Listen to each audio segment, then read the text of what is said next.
Hello दोस्तों, स्वागत है आपका आपके अपने चैनल ऑनलाइन इंस्पायर्ड विजन में। आज हम आपके लिए एक ऐसा क्वेश्चन, एक ऐसा प्रूफ लेकर के आए हैं जो अक्सर एग्जाम में पूछता है। बहुत ही मोस्ट वीवीआई क्वेश्चन है, यानी अवतल दर्पण से f बराबर r/2 या r बराबर 2f आपको प्रूफ करना है, आपको सिद्ध करना है।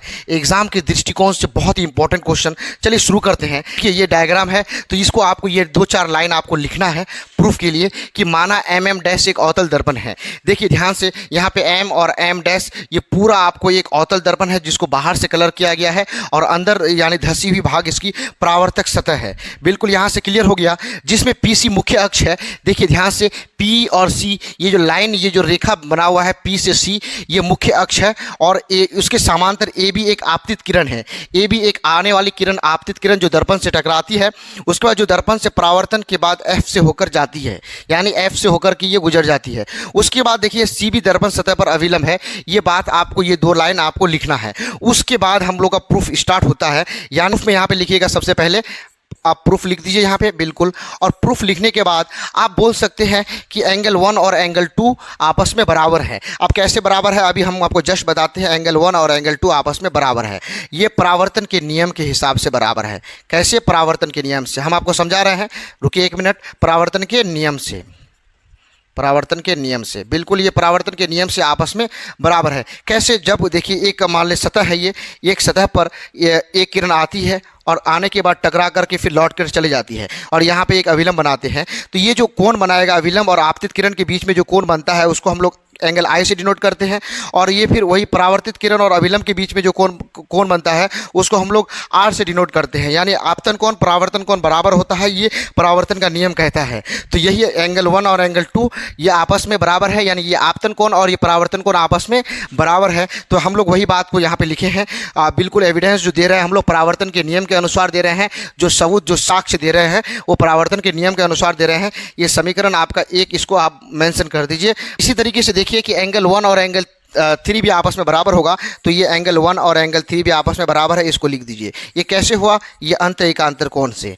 कैसे? अंत एकांतर कोण से। बिल्कुल यहाँ पे अंत एकांतर कोण लिख दीजिए आप, अंत एकांतर कोण। और ये अंत एकांतर कोण लिखने के बाद इसको आप समीकरण 2 कर दीजिए, इसको आप समीकरण 2 कर दीजिए। ये अंत एकांतर कोण क्या होता है आपको बता देते हैं। देखिए अगर 2 समांतर किरणें हैं, 2 समांतर रेखाएं हैं, इस तरीके से 2 समांतर रेखाएं हैं, उस पर एक कोई रेखा, तिरछी रेखा यानी तिर्यक रेखा आकर के मतलब कि चले कट करके दोनों रेखाओं को जाती है, तो यहाँ पे जो कोण बनेगा, ये वाला कोण और ये वाला कोण, ये एक दूसरे का अंत एकांतर कोण होता है। ये लोग आपस में बराबर होता है। यहाँ पे जो कोण है और ये जो कोण है अंत एकांतर कोण है, और यहाँ पे जो कोण है और ये वाला जो कोण है, ये दोनों भी आपस में अंत एकांतर कोण है। तो ये वाला कोण के बराबर होगा, ये वाला कोण के बराबर होगा। तो यहाँ पे देखिए ये वो जो एंगल 1 है एंगल 3 के बराबर है, एंगल 3 एंगल 1 के बराबर। क्यों? ये वाला रेखा AB और PC क्या है? दोनों समांतर किरणें हैं, बिल्कुल। और ये वाला जो रेखा आपका है कि ये तिर्यक रेखा है। आप तो हम लोग एंगल 1 और एंगल 3 अंत एकांतर कोण से आपस में बराबर होता है, हम लोग बता दिए यहाँ पे। तो हम लोग बोल सकते हैं अब हम लोग बोल सकते हैं, देखिए कि एंगल 1 एंगल 2 के बराबर है, एंगल 1 फिर एंगल 3 के बराबर है। तो इसी तरीके से क्या हो जाएगा, एंगल आपका 2 और 3 भी आपस में बराबर हो जाएगा। तो समीकरण 2, समीकरण 1 और 2 से, समीकरण 1 और 2 से हम लोग कह सकते हैं, बिल्कुल कह सकते हैं। देखिए समीकरण 1 और 2 से क्या बोल सकते हैं, इसी तरीके से कि एंगल 2 बराबर एंगल 3, इसको आप समीकरण 3 कर दीजिए। अब देखिए एंगल 2 और 3 अगर आपस में बराबर हो, 2 और 3 आपस में बराबर हो, और ये त्रिभुज है BCF। देखिए ध्यान से, एक त्रिभुज है आपका, यह है B और ये है C, ये है F। बिल्कुल ये आपका त्रिभुज बन गया। यहाँ पे एंगल 2 है B के पास, ये एंगल 2 है, बिल्कुल सर। और ये C के पास एंगल 3 है। ये दोनों जब आपस में बराबर हो, ये दोनों जब आपस में बराबर हो, तो एंगल 2 का विपरीत भुजा कौन होता है? ये होता है। इसका सम्मुख भुजा यानी विपरीत भुजा ये है। तो ये वाला भुजा और ये वाला भुजा भी आपस में बराबर होगा। जब 2 भुजा आपस में बराबर हो तो ये समद्विबाहु त्रिभुज होता है। यानी 2 कोण जब आपस में बराबर हो किसी त्रिभुज का, वो त्रिभुज अब समद्विबाहु त्रिभुज बन जाता है। यानी एंगल 2 एंगल 3 के बराबर है। तो हम लोग बोल सकते हैं कि समीकरण 3 से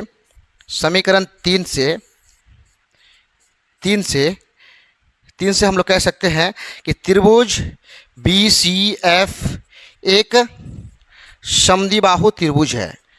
कौन सा त्रिभुज है? समद्विबाहु त्रिभुज है। बिल्कुल सर, यहाँ से क्लियर हो गया। समीकरण 3 से हम बोल सकते हैं कि त्रिभुज BCF एक समद्विबाहु त्रिभुज है। जब ये समद्विबाहु त्रिभुज है तो फिर क्या हो जाएगा, इसका दो भुजा आपस में बराबर होगा। बिल्कुल, कौन सा दो भुजा बराबर हो जाएगा, तो ये देखिए दो कोण कौन से बराबर हैं आपस में, एंगल 2 का सम्मुख भुजा कौन सा है, ये CF है, और ये एंगल 3 का ये BF है। तो हम लोग बोल सकते हैं कि CF बराबर BF, यानी इसको हम लोग समीकरण क्या कर देते हैं, समीकरण तो 3 हो गया था, इसको हम लोग समीकरण 4 कर देते हैं। ये समीकरण 4 हो गया, यानी CF BF के बराबर है, यानी समीकरण 4 हो गया। हम लोग नेक्स्ट पेज पर चलते हैं।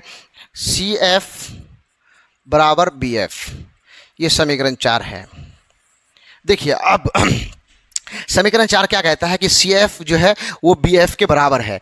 अब ध्यान से देखिए कि ये जो दर्पण होता है, इस तरीके से दर्पण, ये हल्का सा कर्व होता है इस तरीके से, या फिर आप देखिएगा जो मतलब कि ये दर्पण तो अवतल है, उत्तल दर्पण होता है जो इस तरीके से, उत्तल दर्पण जो ऐसे होता है, ये मतलब अंदर इसको हम लोग धंसा हुआ भाग को कलर कर देते हैं और बाहर इसका परावर्तक सतह है। ये भी हल्का सा मतलब कि कर्व होता है। जब कर्व होता है, हल्का सा कर्व होता है, यानी दर्पण का जो द्वारक होता है बहुत छोटा होता है, बिल्कुल है, यानी ये जो B बिंदु है ये P के काफ़ी निकट है। यानी हम लोग यहाँ पे लिखेंगे चूंकि दर्पण का द्वारक बहुत ही छोटा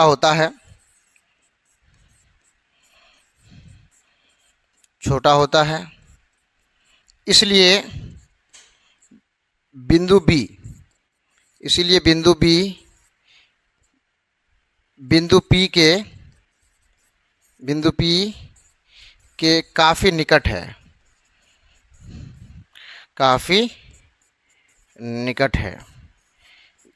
ये बात आप लिख दीजिएगा। बिल्कुल, ये बात लिखने पर अब आप क्या कीजिएगा, ये बात लिखने के बाद हम लोगों का बचता है छोटा सा प्रूफ है थोड़ा सा और। बिल्कुल, यहाँ से क्लियर हो गया। अब ये B बिंदु P के काफ़ी निकट है, तो ये B बिंदु यहाँ पे नहीं होकर के, B बिंदु यहाँ पे नहीं होकर के, बिल्कुल ये B बिंदु यहाँ पे नहीं होकर के, ये बिंदु कहीं पे ये इसी P बिंदु के आसपास है। यानी हम बोल सकते हैं कि ये जो BF है ये PF के बराबर है। यानी हम लोग बोल सकते हैं कि देखिए कि PF जो है ये PF BF के बराबर है, बिल्कुल BF के बराबर है। इसको हम लोग समीकरण क्या कर देते हैं, समीकरण 5 कर देते हैं। देखिए ये अब समीकरण 5 और 4 को देखिए कि CF BF के बराबर है और PF भी BF के बराबर है। यानी देखिए BF यहाँ पे है, यानी तो CF और PF आपस में बराबर हो जाएगा। तो हम लोग बोल सकते हैं समीकरण किससे, समीकरण 4 और 5 से, समीकरण 4 और 5 से कह सकते हैं, समीकरण 4 और 5 से क्या कह सकते हैं हम लोग,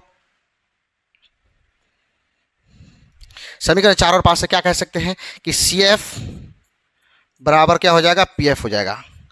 बिल्कुल सर, CF बराबर PF हो जाएगा, कोई मतलब कि यहाँ से दिक्कत नहीं है, CF बराबर PF हो जाएगा।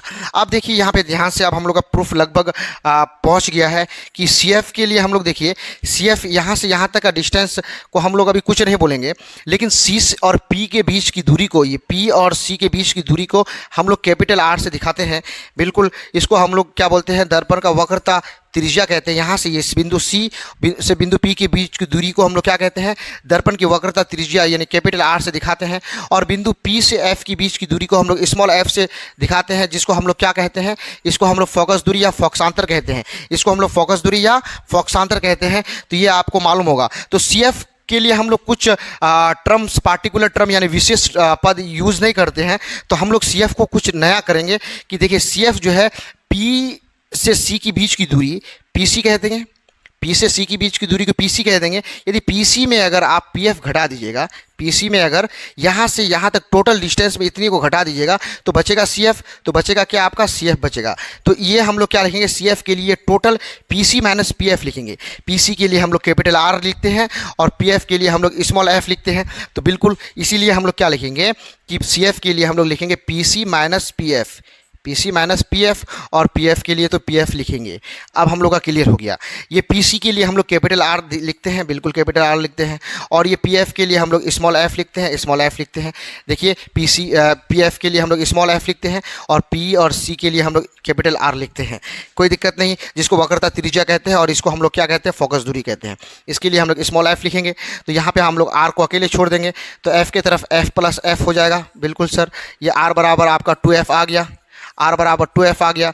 तो ये R बराबर अगर 2f आपको सिद्ध करने दिया था तो यहीं तक आपका प्रूफ हो गया। लेकिन अगर आपको बोला है कि f बराबर r/2 सिद्ध कीजिए, तो आप आराम से लिख सकते हैं।